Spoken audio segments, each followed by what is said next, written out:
اتفضل يا باشا. هنا البحر المتوسط وجبال طروس. تمام. الجنوب المحيط الهندي والبحر العربي والصحراء الكبرى. الله ينور. الشرق الخليج عندك هناك 4 حاجات اهم، يلا قول. الخليج العربي. تمام.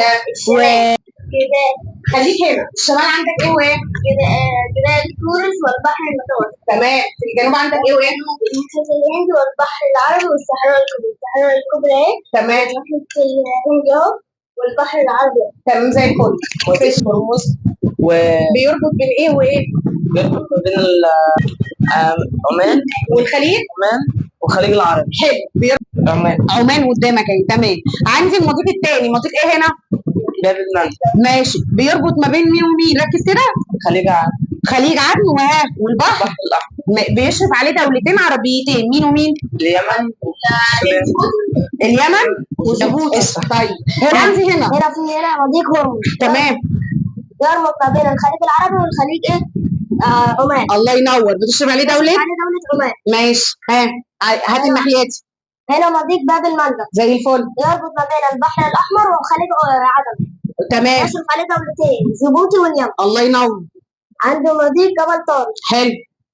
يربط ما بين البحر المتوسط والمحيط الأطلنطي. الله ينور. بتشرف عليه من الجنوب دولة المغرب. وعايز تقولي الشمال؟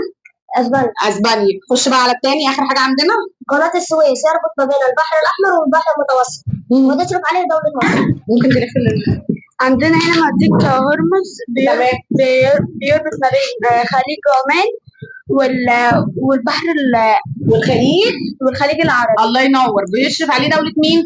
بيشرف عليهم دولة عمان. زي الفل. عندك هنا مضيق اسمه مضيق باب المندب. بيربط ما بين خليج عدن والبحر الأحمر. عندك هنا مضيق جبل طارق بيربط ما بين مين ومين؟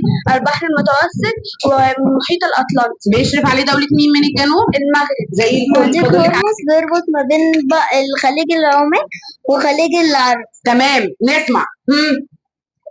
بيشرف عليه دولة اسمها ايه؟ عمان.